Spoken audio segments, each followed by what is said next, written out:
E pensar que muitas das nossas comunidades hoje têm deixado para lá, não é, o ministério do canto coral. Eu posso dizer a eles, eu vou tentar interpretar seus sentimentos. Essa gente vem ensaiar, passa algumas horas ensaiando, abre mão de alguns compromissos. Eu posso dizer que vale a pena isso? Que faz a gente sentir a presença de Deus? Que isso é ministério?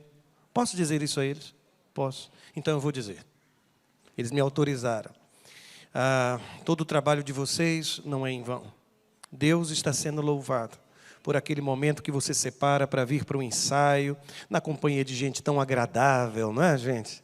Até mais tarde, tantas coisas que acontecem, debaixo da regência, aquelas observações, conserta isso, desafinou aquilo, leva para casa para estudar, tem kits ainda? Tem essa coisa de kits ainda? Pronto. Deixa eu dizer-lhes, vale a pena. Vocês enchem a celebração com uma expressão de adoração que não tem comparação, não tem. Amém e amém. Hoje eu vim falar sobre ovelhas e bodes. Eu vou cometer um ato de pastoricídio. Por quê? Porque o sermão de hoje trata de coisas que não são mais tratadas. O texto que eu vou ler vai falar de Jesus enquanto juiz. Vai falar de separação. Gente, a expressão aqui de condenação eterna, fogo eterno. Não há mais espaço para isso em nossas reflexões. Parece que esse tipo de discurso, ele beira o antipático. Não é politicamente correto. Por isso, se você estiver em casa e for um ouvinte seletivo, é provável que nos próximos minutos o seu dedo faça assim e você vai procurar um outro sermão.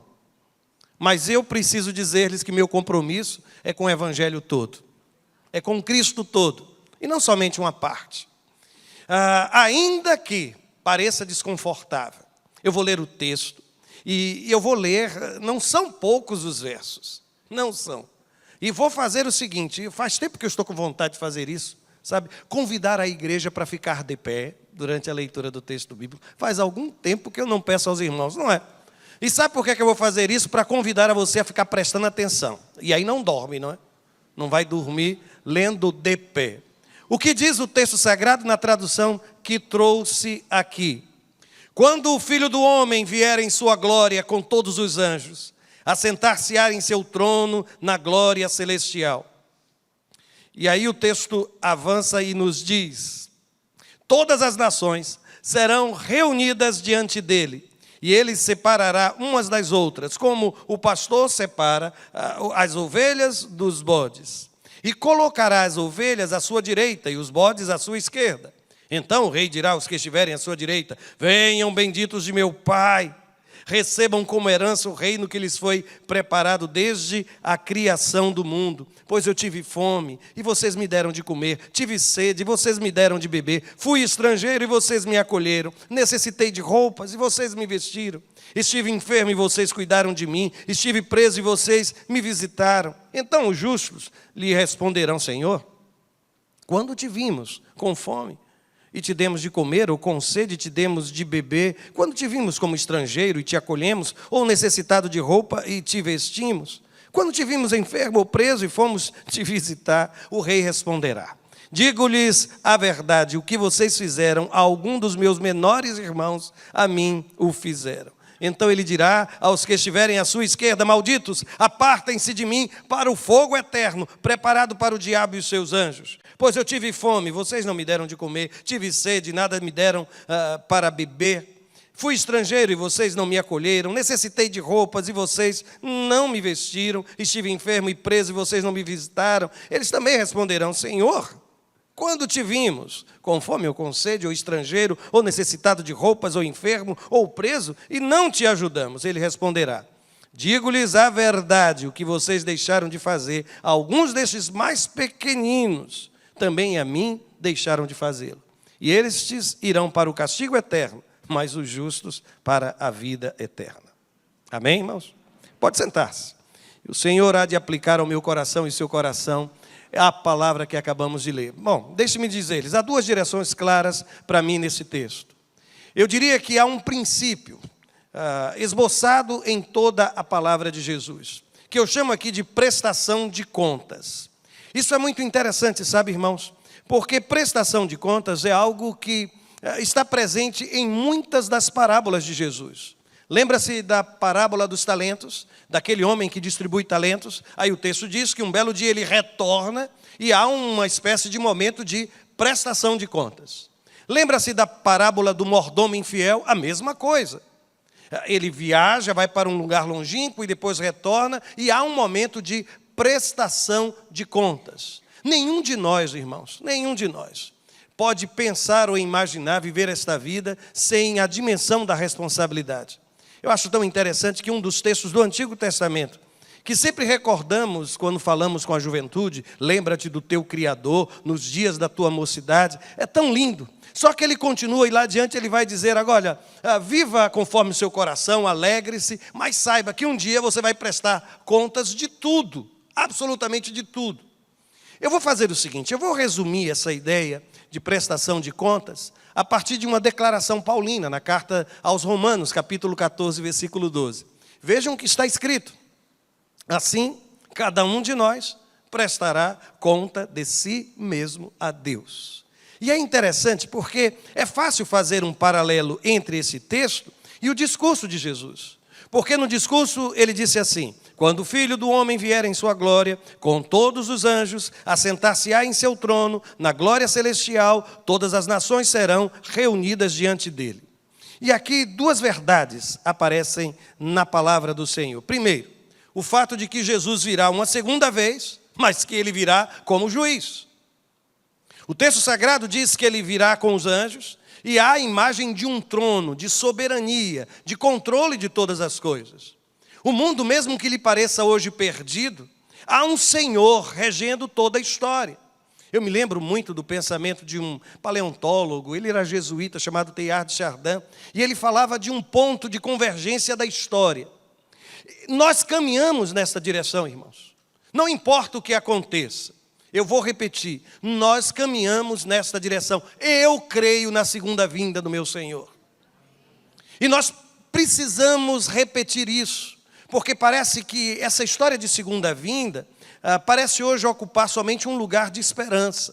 Há quem teça, por exemplo, ou explique a segunda vinda como uma espécie de consciência coletiva da igreja, da presença do Senhor entre nós, e é somente isso, e ponto. Eu creio, irmãos, no que está escrito na palavra. E uma coisa curiosa, é que o texto que nós acabamos de ler, diz que todos irão comparecer perante ele. A expressão usada é de que todas as nações serão reunidas. E o curioso é que a palavra que aqui foi traduzida por nação é a palavra etnia. É mais do que uma dimensão geopolítica. É como se dissesse todas as etnias, todos os povos deste mundo hão de comparecer perante o Senhor. Nós precisamos, irmãos, ter a consciência de que nós fomos colocados neste mundo com uma missão, com um propósito. E às vezes nós vivemos como se tivéssemos o controle de todas as coisas, ou que não fôssemos responder da própria vida, como consequências de nossas atitudes, ou ainda na eternidade diante de Deus. É por isso que eu disse que hoje eu iria cometer um ato de pastoricídio. Porque pastores que dizem isso, não parecem ser pastores que queiram ser, ou ter seguidores, ou ter uma plateia. Deus me deu, não foi uma plateia, Deus me deu um rebanho, e eu preciso lhe dizer, rebanho de Deus precisa ter consciência na existência de ovelhas e de bodes, irmãos. Eu sei que a história parece curiosa, mas qualquer um que já tenha lido o texto sagrado, especialmente o Evangelho de Mateus, vai lembrar que aquilo que é dito detalhadamente no capítulo 25, é dito de forma resumida no capítulo 16, versículo 27. Quando Jesus diz, pois o Filho do Homem virá na glória de seu Pai, com os seus anjos, e então recompensará a cada um de acordo com o que tenha feito. Bom, aqui nós esbarramos numa dificuldade, porque o texto primeiro que lemos, Mateus 25, e esse texto parece até sugerir que a minha salvação e a sua salvação virá em consequência das obras que realizamos. E aqui deixa eu só dizer-lhes, nenhum texto bíblico deve ser usado ou deve ser interpretado de forma isolada. Ele precisa ser interpretado, há uma expressão que a gente usa muito na hermenêutica, na interpretação bíblica, que é o princípio da analogia. Ele precisa estabelecer um diálogo com o restante da Bíblia. Sabe como é que a Bíblia se explica? Pela própria Bíblia. E então você vai se deparar com outros momentos em que a fidelidade a Deus, no caso, por exemplo, em que o próprio Jesus diz que nem todo aquele que me diz, Senhor, Senhor, entrará no reino dos céus, mas aquele que faz a minha vontade. Então eu acrescentaria a esse desdobramento do amor no seio da igreja, aquilo que o texto descreve como ações de boas obras, por exemplo, a fidelidade. Eu também lembro de Jesus dizendo que quem não se tornar como uma criança não tem entrada no reino dos céus. Aí eu vou acrescentar a pureza. E, gente, se eu for olhar, por exemplo, as relações que são estabelecidas pelo apóstolo Paulo, meu Deus, é fácil perceber que, ainda que o texto sagrado esteja apontando, e neste caso ele parece ser até agradável, não é? Eu sei que muita gente fica entusiasmada quando lê um texto como esse, porque parece que na solidariedade, no serviço ao próximo, está toda a expressão da minha fé. E aí a gente esquece da santidade, sem a qual ninguém poderá ver o Senhor. A gente se esquece do compromisso com aquilo que cremos, cuida da doutrina. A gente esquece de uma série de outras coisas. E só para que não haja dúvida, deixe-me repetir o texto que carregamos na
outra parábola para explicar o reino de Deus, e ele diz que o reino de Deus é como uma rede de arrasto, que vem trazendo todo tipo de peixe. E aí o texto depois diz assim, que eles serão separados. Está escrito em Mateus capítulo 13, 48. Assim acontecerá no fim desta era. Os anjos virão, separarão os perversos dos justos. Eu sei que compartilhar a vida, viver este tempo dentro desta rede, cheia de peixes e peixes de todo tipo, não é uma experiência fácil. Eu sei que às vezes nós somos tentados a uma espécie de rigorismo, a uma espécie de farisaísmo, tentando levantar discurso e eliminar e afastar e separar. Uma coisa eu sei, é que esta separação, ela só virá na colheita, irmãos. Ainda que você queira antecipar. Eu sei que conviver com certas distorções de comportamento, porque, eu não sei, sabe, mas às vezes eu tenho uma sensação de que a área reservada para o plantio do joio parece ter aumentado com o passar dos anos. Às vezes eu tenho a sensação que as dificuldades que nós enfrentamos no relacionamento no meio do povo de Deus, sabe, irmãos, murmuração é coisa de joio, não é coisa de trigo. Sabe, meu irmão, aquele problema de relacionamento é coisa de joio e não de trigo. Sabe aquele mau testemunho? É coisa de joio e não de trigo. É por isso que eu preciso lhe dizer, ainda que não pareça tão simpático, haverá um momento em que finalmente será feita uma separação. E essa história de querer estabelecer uma harmonia entre mundo e igreja chegará ao fim.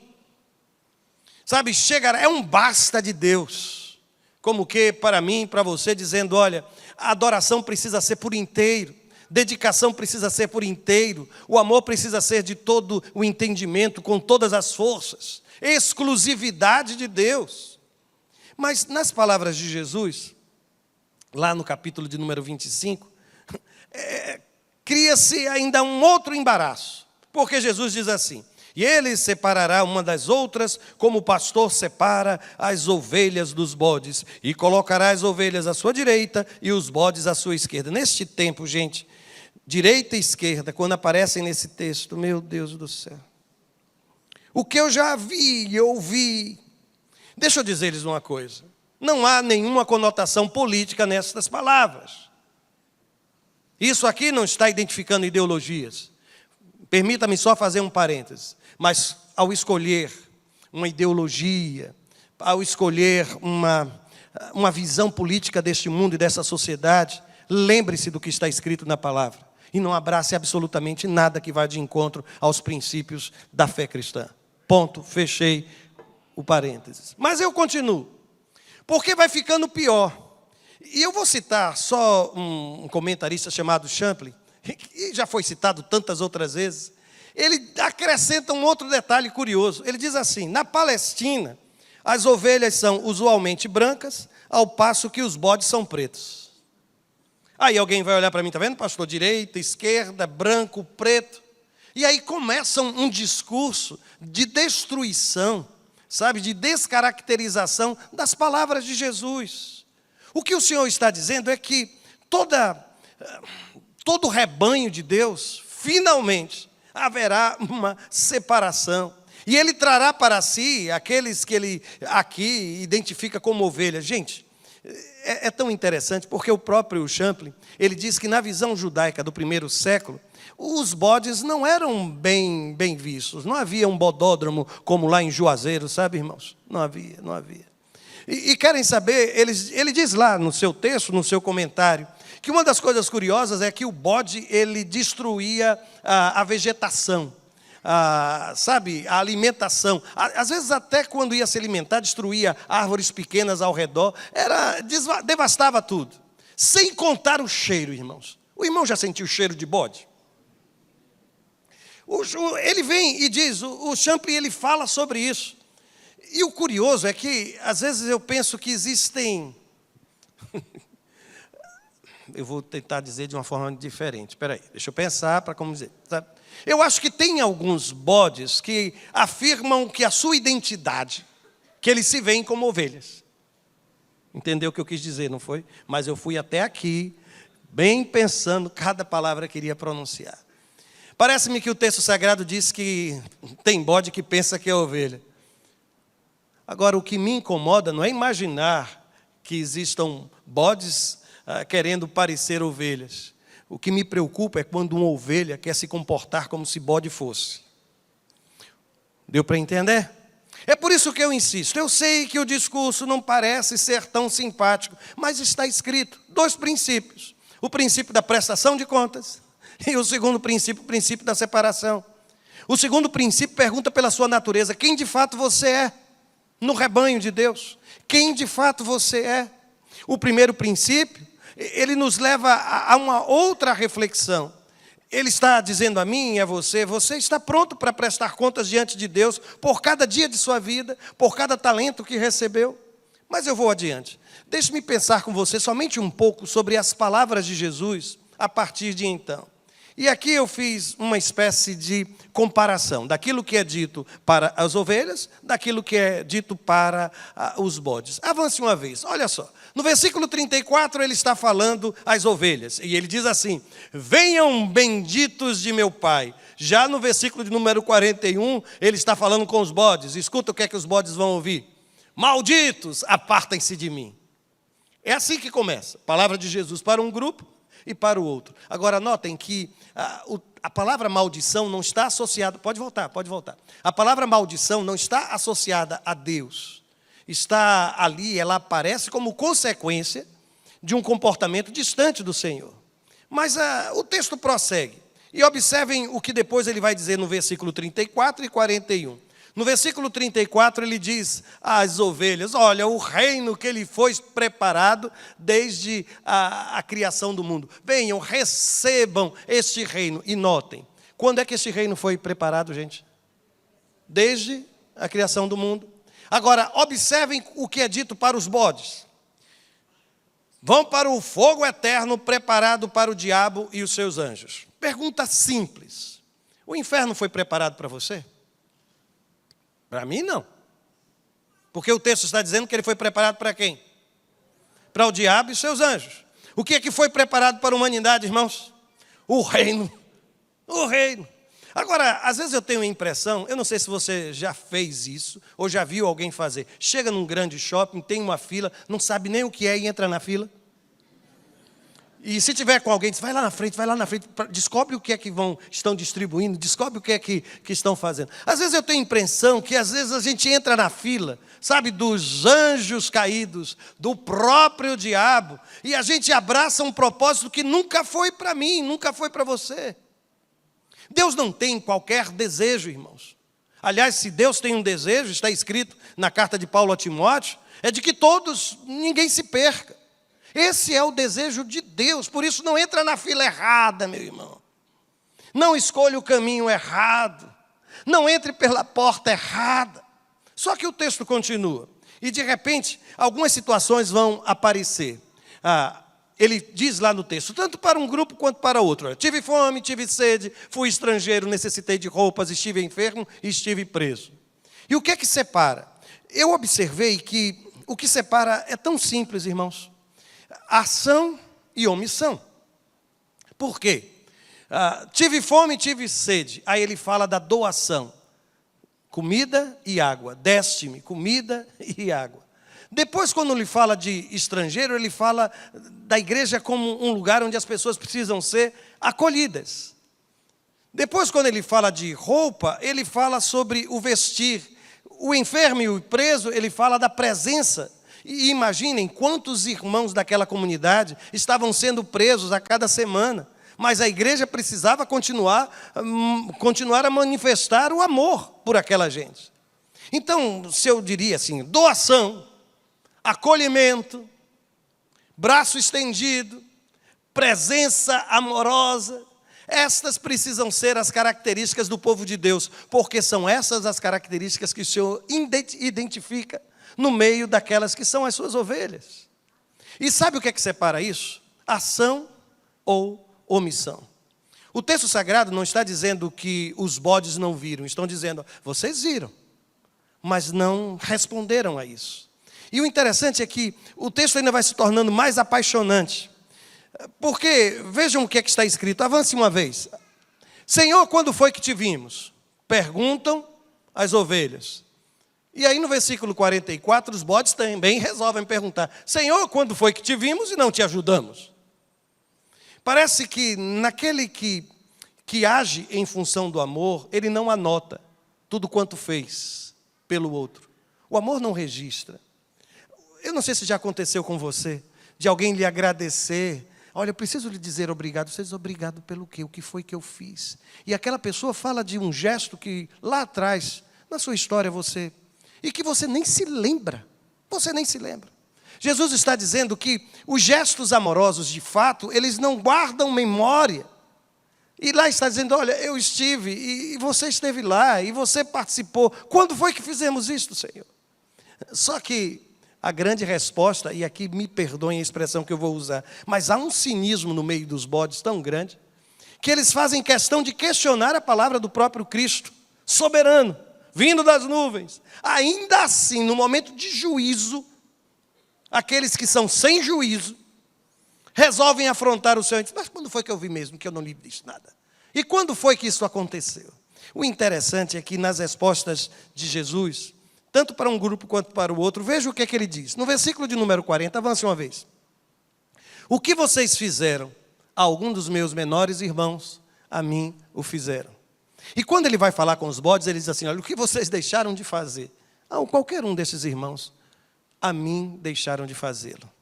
Eu acho que aqui está, irmãos, eu considero que aqui nós estamos diante da grande motivação do povo de Deus. É olhar na face do outro e ver o próprio Cristo. É fazer de cada gesto de amor um gesto de adoração. É olhar para as pessoas que estão... Sei que muita gente diz assim, dá sem olhar. Como é assim? Como é a expressão? Me ajudem. Dá sem olhar para quem, é? É mais ou menos isso? Você disse... por favor, me ajude, que eu não ouvi bem, não. Fazer o bem sem olhar a quem. Saber o bem sem olhar a quem. Agora deixa eu lhe dizer, é para fazer o bem olhando para Cristo, irmãos. É assim que o texto descreve. Ele está dizendo, olha, em cada uma dessas situações, veja uma oportunidade de adorar o meu nome. Está vendo aquela criança que precisa ser acolhida? Veja no rosto dessa criança o meu rosto.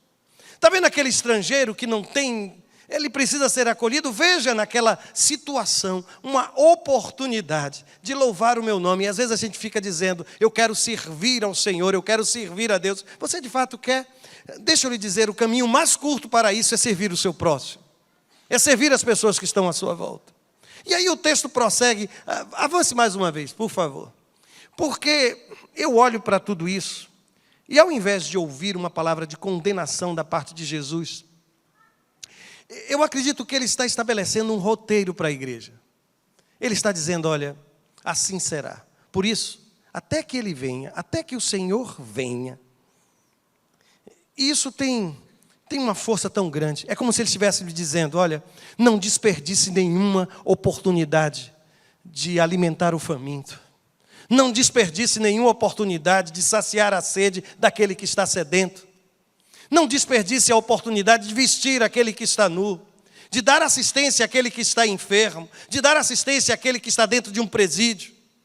Use cada dia de sua vida com o propósito de adorar o Senhor a partir de todas essas situações.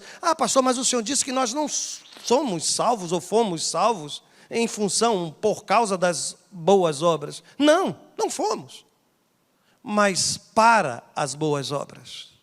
E é exatamente nesta hora, meus irmãos, que a igreja se revela. Uma igreja que não consegue enxergar a situação de crise que hoje vivemos como uma oportunidade de falar do Evangelho de uma forma diferente, sabe, irmãos? Mas estando presente, sem discurso, sabe, mas com atitude. Talvez isto seja a maior expressão, a mais preciosa expressão do Evangelho em nossos dias. Por isso, deixa eu só lhe dizer, não perca a oportunidade de ser bênção na vida das pessoas que estão à sua volta. Enxergue na vida dos pequeninos, como diz Jesus, a própria face do Cristo. E querem saber por quê? Porque o texto sagrado diz assim, olha, todas as vezes que nós sentarmos para comer do pão e beber do vinho, Jesus ele nos traz uma advertência lá em 1 Coríntios 11, 26. Porque sempre que comerem deste pão e beberem deste cálice, vocês anunciam a morte do Senhor até que Ele venha. E Ele virá, irmãos. E Ele virá. O nosso Senhor virá em glória. E sabe, eu estou só esperando o dia em que eu vou ouvir Ele dizer, olha, vinde benditos do meu Pai. Você está preparado para isso? Se chegou o seu momento de prestação de contas, você está preparado para estar na presença do seu Senhor? Eu vou lhe dar a oportunidade de conversar com Ele, abrir o seu coração. E quem sabe hoje você vai declarar que o Senhor é soberano na sua vida.